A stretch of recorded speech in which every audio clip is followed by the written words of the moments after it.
Hari Minggu kemarin adalah hari yang sangat membahagiakan fans Manchester United di seluruh dunia.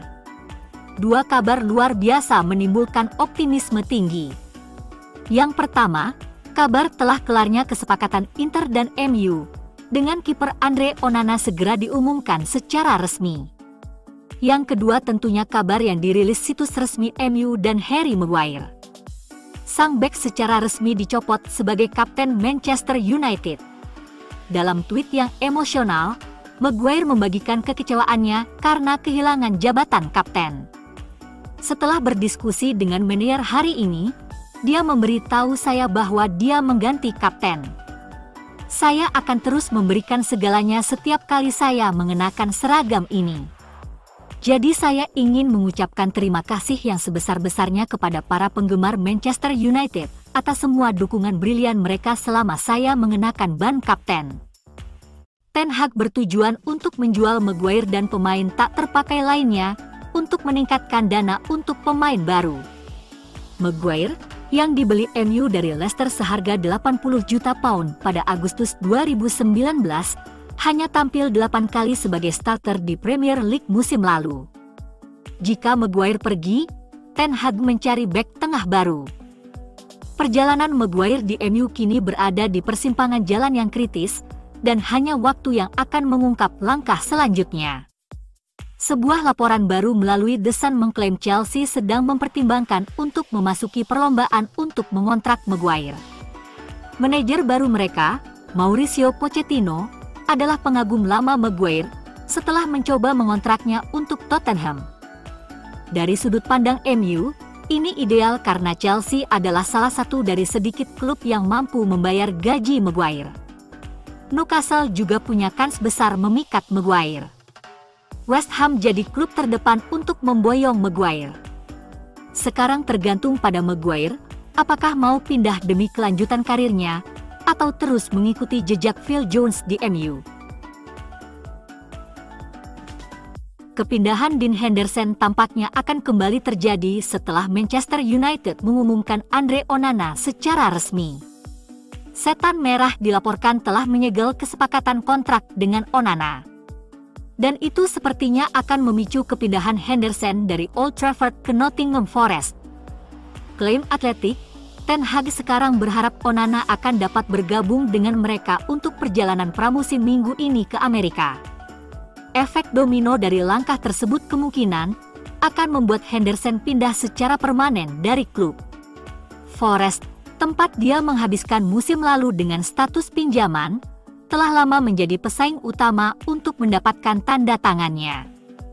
Dan kesepakatan di wilayah 30 juta pound bisa diperoleh untuk pemain Cumbrian.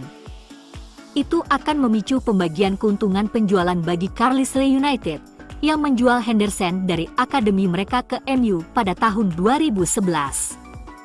MU sekarang mulai mengerjakan kesepakatan untuk mengontrak penjaga gawang Jepang, Zion Suzuki, sebagai salah satu dari 3 opsi untuk masuk dan menjadi penjaga gawang pilihan kedua mereka musim depan. Tom Heaton, yang menjadi starter dalam pertandingan pramusim pertama United melawan Leeds, telah ditawari bermain sepak bola tim utama bersama Luton dan Everton musim depan. MU tertarik pada kiper Urawa Red Diamonds berusia 20 tahun, Suzuki, setelah memantau perkembangannya selama beberapa tahun. Fabrizio Romano melaporkan MU sedang mengerjakan kesepakatan untuk merekrut kiper kelahiran Amerika itu, tetapi belum membuka pembicaraan dengan Urawa Reds karena mereka fokus untuk mendapatkan kesepakatan untuk Onana terlebih dahulu. MU dilaporkan harus membayar 5 juta pound untuk mengontrak Suzuki, biaya rekor untuk pemain Jepang. Namun Suzuki adalah salah satu dari 3 penjaga gawang yang dipertimbangkan United untuk peran kiper cadangan. Nama lainnya adalah Dominik Livakovic dari Dinamo Zagreb, yang menjadi bintang Kroasia di Piala Dunia musim dingin lalu. Nama bintang Feyenoord, Justin Bijlow, juga dikaitkan. Setelah menyelesaikan transfer Andre Onana, MU sekarang berfokus untuk kepindahan seorang striker utama. Setan Merah ingin mendatangkan Rasmus Højlund jelang musim baru. Manchester United dilaporkan telah menawarkan Atalanta secara lisan setidaknya 3 pemain sebagai bagian dari pertukaran untuk Rasmus Højlund dalam langkah pertukaran yang sensasional. Atalanta jelas menolaknya dan bersikeras meminta uang tunai. Football Insider membagikan pembaruan tentang MU dan Højlund dalam 48 jam terakhir, mengklaim Setan Merah telah mengadakan pembicaraan dengan Højlund dan telah menyetujui persyaratan pribadi dan ingin pindah ke Old Trafford. Atalanta menghargai pemain mereka dengan harga 60 juta pound. Dengan negosiasi akan berlanjut karena United telah menjadikan penyerang baru sebagai prioritas utama mereka berikutnya setelah kiper Inter Milan, Andre Onana. Højlund berkontribusi pada 14 gol dalam 34 pertandingan untuk Atalanta musim lalu, membuat penilaian transfermarktnya meningkat menjadi 45 juta euro. Tampaknya sebuah langkah terbukti rumit, tetapi dengan pembicaraan yang masih berlangsung, tampaknya itu akan menjadi salah satu yang harus dipantau selama beberapa minggu mendatang, dengan United tampaknya sangat tertarik untuk mendapatkan pemain mereka. United akan berfokus pada Højlund, lalu kemudian mencoba mendaratkan satu gelandang bertahan. Sofyan Amrabat adalah satu nama yang masuk keinginan Ten Hag. Namun sekarang Liverpool telah menyalakan kembali minat mereka pada Amrabat, menurut The Athletic. Pemain internasional Maroko, 26, hanya memiliki 1 tahun tersisa di kontraknya dan Fiorentina akan mengizinkannya menyelesaikan transfer musim panas jika harganya tepat.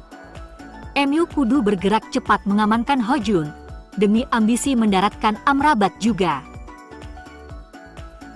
Duo Manchester United, Alex Telles dan Eric Bailly, tidak hadir dalam latihan pramusim saat mereka bersiap untuk menuju Amerika Serikat. Para pemain United yang menjalani tugas internasional bulan lalu kembali berlatih kemarin, tetapi grup tersebut tidak termasuk Telles dan Bailly. Duo ini menghabiskan musim lalu dengan status pinjaman masing-masing di Sevilla dan Marseille, tetapi tidak satupun dari klub tersebut yang tertarik dengan kesepakatan permanen. Sevilla tidak punya pilihan untuk membeli Telles. Klub La Liga saat ini dalam situasi keuangan yang sulit. Telles dan Bailly sekarang diperkirakan akan meninggalkan United dalam beberapa minggu mendatang, dan mereka tidak akan menjadi bagian dari tur pramusim di Amerika.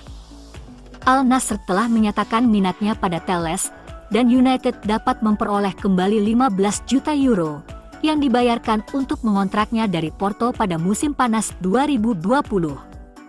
Sementara itu, Bailly tampaknya akan pergi dengan biaya 2,3 juta euro. Jika United tidak menerima tawaran apapun untuknya, kemungkinan besar dia akan keluar dengan status bebas transfer ketika kontraknya berakhir pada akhir musim depan. Jorge Sampaoli juga menginginkan Telles, dengan kemungkinan bek kiri mereka, Ayrton Lucas, pindah ke klub Eropa. Tampaknya Flamengo sekarang bisa mempercepat pengejaran mereka terhadap Telles. Bek kiri Brasil itu kesulitan memperkuat posisi tim utama sejak transfernya dari FC Porto pada 2020. Dia dipinjamkan ke Sevilla musim panas lalu. Menurut outlet Brasil, O Globo, Flamengo pasrah kehilangan Ayrton Lucas. Pemain berusia 26 tahun itu adalah bek kiri awal mereka untuk saat ini dan masa depan. Dia awalnya dipinjamkan dari Spartak Moskow pada April 2022 sebelum kepindahan itu dibuat permanen pada pergantian tahun. Sejak itu, dia telah mencetak 8 gol dan 11 assist dalam 81 pertandingan untuk klub. Penampilan energiknya di kedua ujung lapangan bisa membuat klub-klub Eropa mengincar kepindahan. Bek kiri lainnya, Felipe Luis, sementara itu, berusia 37 tahun. Dan itulah mengapa minat Flamengo pada Telles masuk akal. Itu bisa berarti kembali ke Brasil untuk pemain berusia 30 tahun itu. Dia belum kembali ke tanah kelahirannya sejak meninggalkan Gremio ke Galatasaray pada 2014. Jorge Sampaoli bisa memberinya awal baru di Flamengo. Dan itu kemudian bisa menghasilkan tempat di tim nasional Brasil. Pelatih Argentina itu memiliki pengetahuan mendalam tentang permainan Telles setelah melatihnya selama musim 2022-23 ketika keduanya bermain bersama di Sevilla. Manchester United memiliki satu pertandingan persahabatan lagi melawan Olympique Lyon di Edinburgh, Skotlandia, sebelum mereka terbang ke Amerika Serikat. Fred diragukan karena dinyatakan cedera untuk bentrokan ini, tetapi hanya sebagai tindakan pencegahan untuk kepindahannya ke klub peminat. Harry Maguire mengungkapkan bahwa dia telah dicopot dari jabatan kapten untuk musim ini. Jadi siapa yang mendapat ban kapten sekarang? Bek tengah lainnya, Rafael Varane, didaulat jadi kapten dalam pertandingan persahabatan pertama, menang atas Leeds United. Dia tentu saja merupakan pilihan yang kuat karena tidak ada orang lain dalam skuad yang tampil di pertandingan besar sebanyak pemain Prancis itu. Dia memiliki lebih banyak medali pemenang utama daripada siapapun di United. Opsi lainnya, pemain dengan masa bakti paling lama di tim saat ini. Luke Shaw, yang pindah dari Southampton pada 2014, adalah opsi lain yang solid. Terakhir, kita bisa melihat beberapa potensi cemerlang dari orang-orang seperti Marcus Rashford, Bruno Fernandes, dan Casemiro. Trio bintang tim utama sekarang siap untuk pramusim setelah liburan tertunda, setelah tampil untuk tim internasional mereka. Sementara itu, berita menggelikan datang dari humas keluarga Glazer. Para pemilik klub telah memberitahu Erik ten Hag bahwa mereka akan menyerahkan semua kekuatan finansial yang dia butuhkan musim panas ini. Meskipun klub sedang dalam proses dijual. Menggelikan bukan? Jika hendak menyokong ten Hag, mengapa tidak dari sekarang? Mengapa diskusi untuk bintang yang ten Hag inginkan berlangsung lama? Tidak jelas kapan atau apakah Glazers akan menyebutkan pemenang dari proses takeover. Sudah 8 bulan sejak pemilik yang tidak populer itu berusaha menjual United. Dan selama 8 bulan itu segala sampah pemberitaan akan terus keluar dari pihak humas klub.